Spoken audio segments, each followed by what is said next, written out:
और जो सत्संग में बैठते हैं, सत्संग की बातों को एकाग्र चित्त से सुनते हैं, वो ज्ञान कुछ भी आपके अंदर में चला गया, वो ज्ञान का संस्कार पड़ गया, तो क्या करेगा जानते हैं? अभी पाठ में सुन रहे थे भगवान शंकराचार्य की वाणी, नलनी दलगत जलमति तरलम तद्वज जीवन मतिशय चपलम क्षण में सज्जन संगति रेखा भवति भवार्णव तरनी नौका। नलनी दलगत जलमति तरलम, नलनी दलगत कहते हैं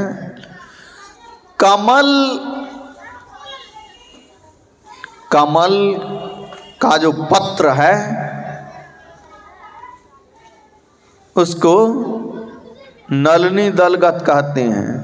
और नलनी दलगत जलमति तरलम, उसके कमल के पत्ते पर आप जल डालिए, पानी डालिए, वो पानी वहाँ कमल के पत्र पर पानी टिकता नहीं है, पानी लुढ़क जाता है। अब इधर कमल नहीं के बराबर होता है, कहीं कहीं होता है, तालाब में रहता है, लेकिन प्यक्षा सब जगह मिल जाएगा। प्यक्षा का पत्ता लोग उसका क्या करते, तीव खाते हैं, कचरी बना करके खाते हैं।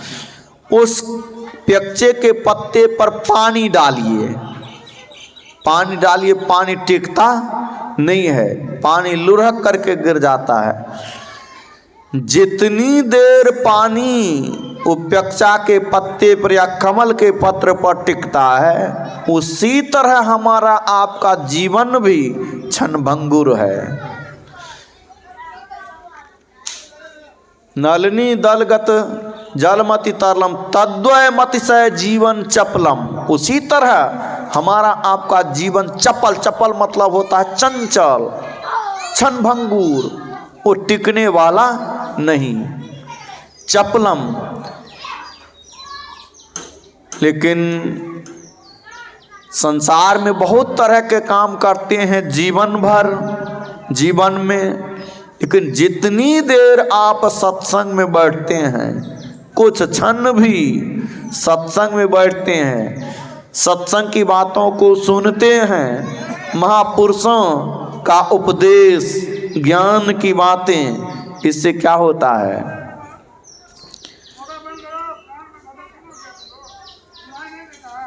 जलमति तरलम क्षण में ही सज्जन संगति रेखा भवति भवार्णव तरने नौका। भवति कहते हैं इस संसार को, भव मतलब संसार, अब भवति भवार्णव तरने नौका। संसार सागर से तरने के लिए जैसे किसी नदी को पार करना होता है तो किस पर चढ़ करके पार होते हैं? अब तो बहुत जगह बड़ी बड़ी नदियों पर बड़े बड़े पुल बन गए हैं, लेकिन बहुत पहले इतना पुल नहीं होता था, तो कौन चीज़ से नदी पार करते थे? नाव पर चढ़ करके, नाव पर बैठ जाते थे, इस पार से उस पार चले जाते थे, नाव चलाने वाले नाव को पार कर देते। उसी तरह यदि आप सत्संग की बातों को सुनते हैं, सत्संग समझिए संसार सागर का नाव है, महापुरुषों का संग, संतों का दर्शन, संतों की वाणी, संतों का संग, सत्संग यह क्या है? संसार सागर का नाव है। इसमें यदि आप बैठ गए, संतों का दर्शन करते हैं, संतों का ज्ञान सुनते हैं, जीवन में धारण करते हैं, तो क्या आप समझिए नाव पर जिस तरह बैठ करके इस पार से उस पार आसानी से चले जाते हैं, उसी तरह संसार सागर से भी आप पार चले जाएंगे, जन्म मरण के दुखों से आप छूट जाएंगे। भवति भवार्णव तरने नौका। जीवन क्षणभंगुर है और जितनी देर इस क्षणभंगुर जीवन में सत्संग कर लेते हैं, यह संसार सागर से नाव है तरने के लिए, उस पर बैठ गए संसार सागर से आसानी से पार हो जाएंगे। सत्संगत्वे निसंगत्वम निसंगत्वे निर्मोहत्वम। सत्संग से क्या होता है, साधु संग से क्या होता है, महापुरुषों के दर्शन प्रवचन से क्या होता है। सत्संगत्वे निसंगत्वम, सत्संग से निसंगत्वम, विषयों से मन हट जाता है, विषय से वासना से हट जाता है, जिसके चलते जीव की दुर्गति होती है, अधोगति होती है, उसी से मन हट जाता है। सत्संग सुनने से उससे मन हट जाता है। निसंगत्वम, विषयों से निसंग हो जाता, अलग हो जाता है। अब जो दुर्गति में ले जाने वाला है और उससे मन हट गया तो अब दुर्गति में कैसे जाएगा। निसंगत्वम निर्मोहत्वम, विषयों से मन हट जाता है तो निर्मोहत्वम, मोह रहित हो जाता है। अब मोह रहित हो गया, अज्ञानता से रहित हो गया, आसक्ति से रहित हो गया, अब उससे पाप कर्म होगा। पाप कर्म ज्ञान के हीनता में पाप होता है। निर्मोहत्वम, मोह मतलब अज्ञानता है, मोह से अलग हो गया, या कहीं आसक्ति से अलग हो गया, ममता से अलग हो गया, वो पाप कर्म नहीं करेगा। निर्मोहत्वम निश्चलितत्वम, मन स्थिर होने लग जाता है, सूरत स्थिर होने लग जाती है। निर्मोहत्वम निश्चलितत्वे, निश्चलितत्वे जीवन मुक्ति। जो ही मन स्थिर होता है, निश्चल होता है, सूरत स्थिर होती है, बहिर्मुख से अंतर होती है सूरत, क्या होता है, जीवन मुक्ति। संसार सागर से, शरीर संसार से वह मुक्त हो जाता है, सच्चा कल्याण पाता है। गुरु महाराज की वाणी अंत में सुन रहे थे, नित प्रति सत्संग कर ले प्यारा, तेरा कार्य सरय सारा। हे प्यारे, नित प्रति सत्संग करो, क्या होगा इससे, तुम्हारा काम पूरा हो जाएगा। तुम्हारा काम सरना मतलब पूरा होना। अभी हमारे आपके जीवन में इतना काम है, इतना काम है कि काम गिना भी नहीं सकते हैं। रात दिन करना चाहेंगे, दिन भर लोग काम करते हैं। बहुत आदमी ऐसे हैं कि रात रात भर काम करते हैं, रात रात भर चलते रहते हैं, काम के लिए काम करते रहते हैं, लेकिन काम समाप्त होता है। काम काम सब कोई का है, काम न चिन्ह है कोई। जेते मन की कल्पना, काम कहावे सोए। मन की जितनी कल्पनाएं हैं सभी काम हैं। काम काम तो कर रहे हैं, काम हमको होता है। अरे काम को चिन्हो न, एक काम पूरा करोगे 1000 मन तुरंत कल्पना करके कि काम करना ही काम करना ही काम करना है। एक काम पूरा करोगे 1000 अपने आप उधर उत्पन्न हो जाता है। एक काम पूरा होता नहीं है।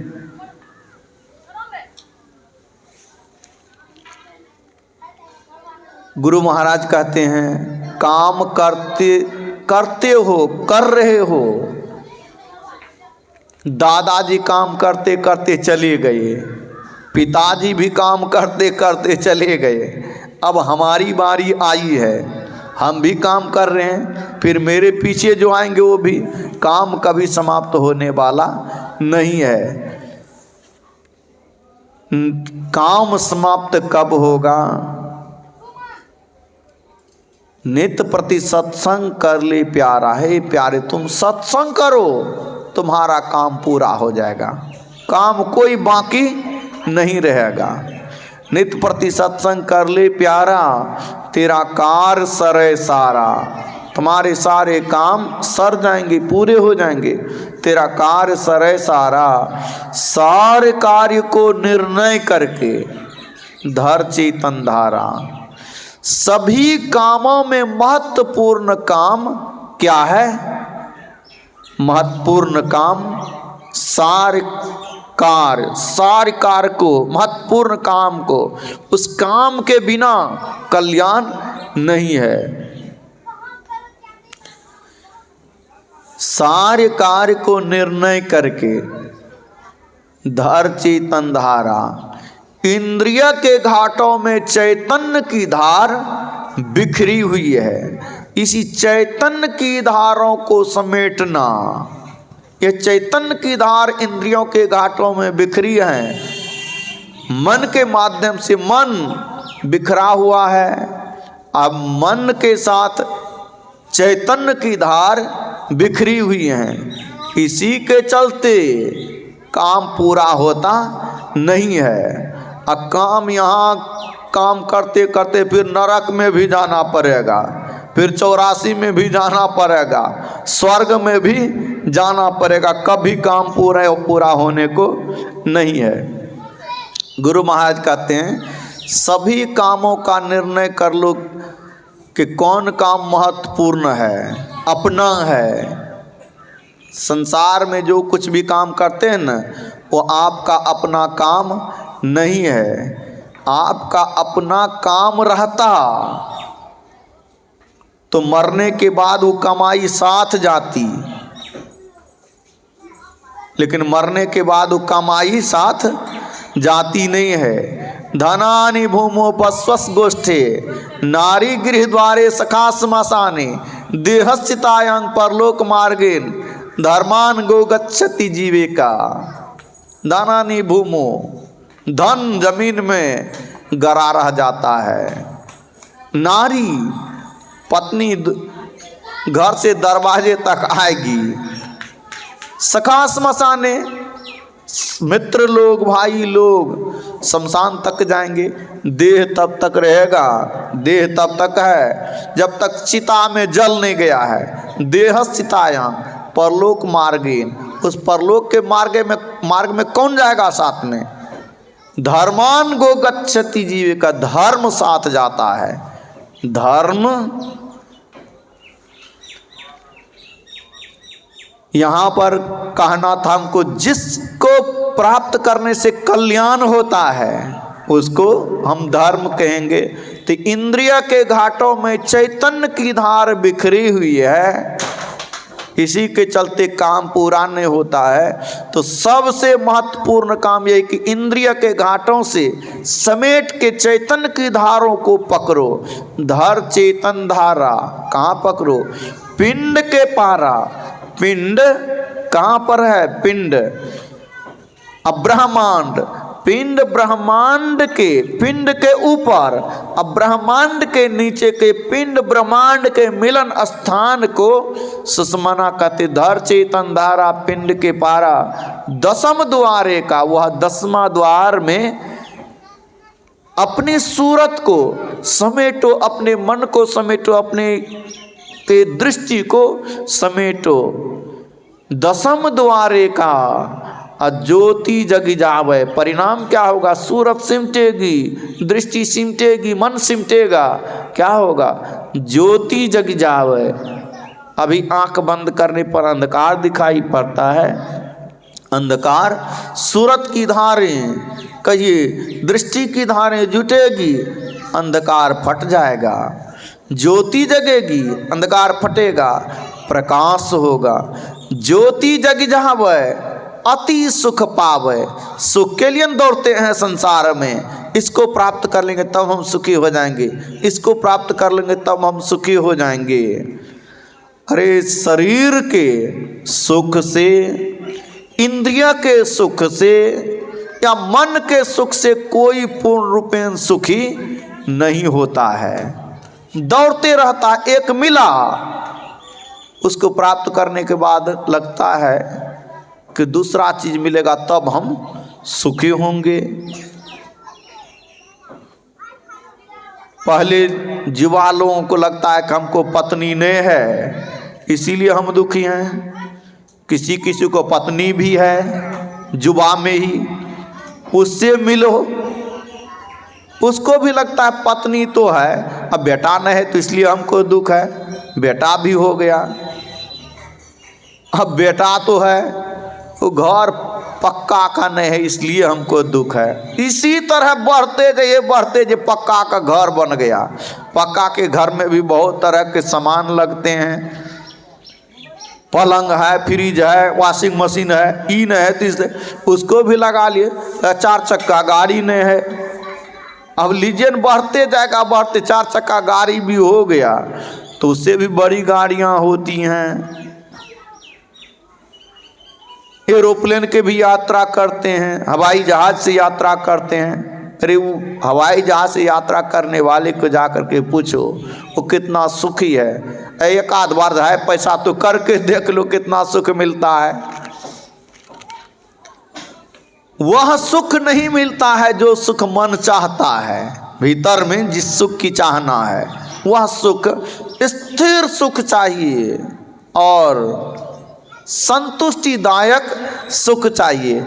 लेकिन विषय भोगों में, इंद्रिय के भोगों में, शरीर के सुखों में वह स्थिर सुख और संतुष्टिदायक सुख नहीं है।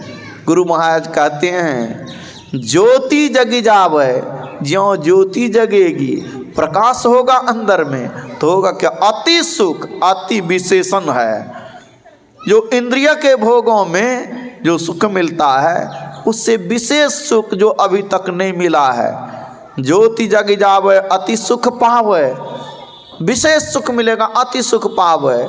वहीं पर शब्द का सहारा मिलता है, अंतर में शब्द का सहारा मिलता, अति सुख पावे। शब्द सहारे का यह मिलेगा कैसे? पहले बाहर में सत्संग सुन करके, सदगुरु से दीक्षा ले करके, पवित्र आचरण में रह करके, सदगुरु के आज्ञा में रह करके जो भजन करते हैं।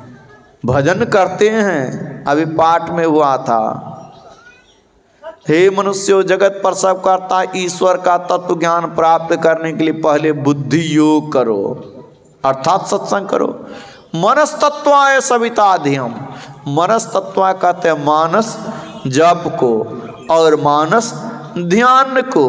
फिर कहते हैं अग्नेर ज्योतिर्निचाय पृथिव्याध्यावर, मनस तत्व मानस जप करो। जो सदगुरु मंत्र बताते हैं उस मंत्र का जप करो।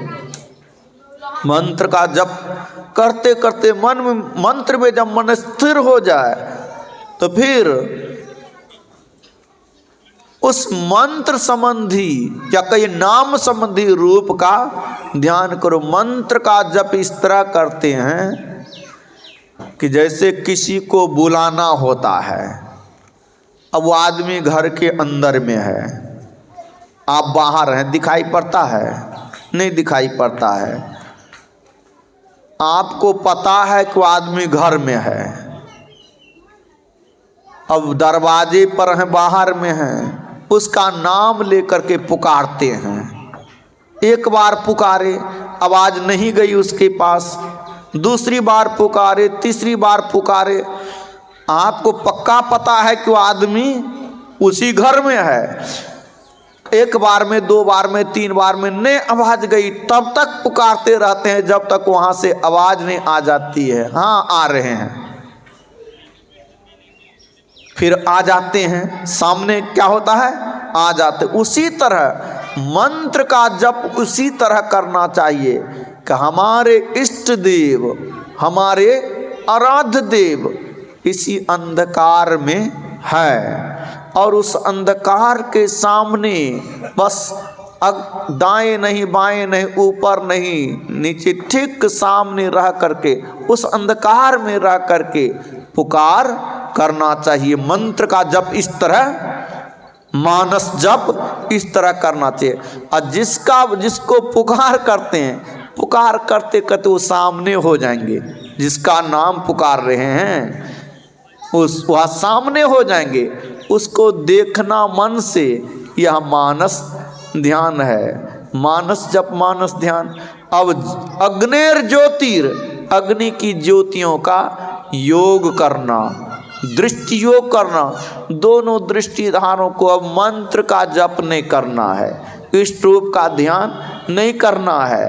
अब केवल अंधकार में जहाँ देखने के लिए, जिस तरह देखने के लिए कहा गया है, लख बिंदु नाद तहाँ त्रय बंद देकर, लख बिंदु, बिंदु को लखो उस अंधकार में देखो, बिंदु सूक्ष्माति सूक्ष्म है, वो बिंदु को कोई बना नहीं सकते हैं। उसको देखने के लिए दृष्टि को समेटना होता है, मन को समेटना होता है। गुरु महाराज कहते हैं लख मतलब देख, बिंदु को देखो, यही ज्योति योग है, यही अग्नेर ज्योति न अग्नियों का योग करना, ज्योति योग दृष्टि योग है। लख बिंदु नाद, जहाँ ज्योति दिखाई पड़ेगी, प्रकाश दिखाई पड़ेगा तो क्या होगा, तब शब्द भी मिलेगा।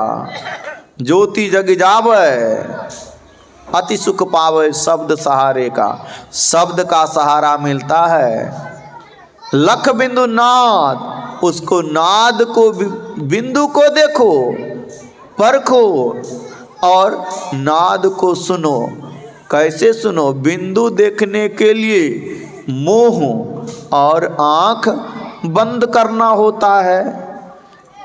बैठने की कला से बैठ करके बिंदु में मोह और आँख बंद, वहाँ शब्द को सुनने के लिए 3 बंद करने पड़ते हैं। मोह आँख तो पहले बंद है, फिर कान को भी बंद करना पड़ता है। बाहरी शब्द जो कोई सुन लेता है, बाहरी शब्द ध्यान करते समय, उस शब्द को सुनते समय अब बाहरी शब्द चला आता है, अभी सूरत नीचे है तो सूरत बाहर खिंचा जाती है, मन बाहर खिंचा चला जाता है। सूरत के साथ मन भी है, मन के साथ भी सूरत है, मन बाहर खिंचाया तो सूरत भी बाहर खिंचा गई। तो त्रय बंद दे के बस बहुत सावधानी के साथ भीतर में सुनना होता। लख बिंदु नाद तहाँ त्रय बंद दे के सुनो सुनो में ही ब्रह्मनाद का धरो सहारा, आपन तन में ही ब्रह्मनाद का सहारा लेकर अपने शरीर में, ये बाहर में नहीं, ये संसार सागर से पार हो जाए।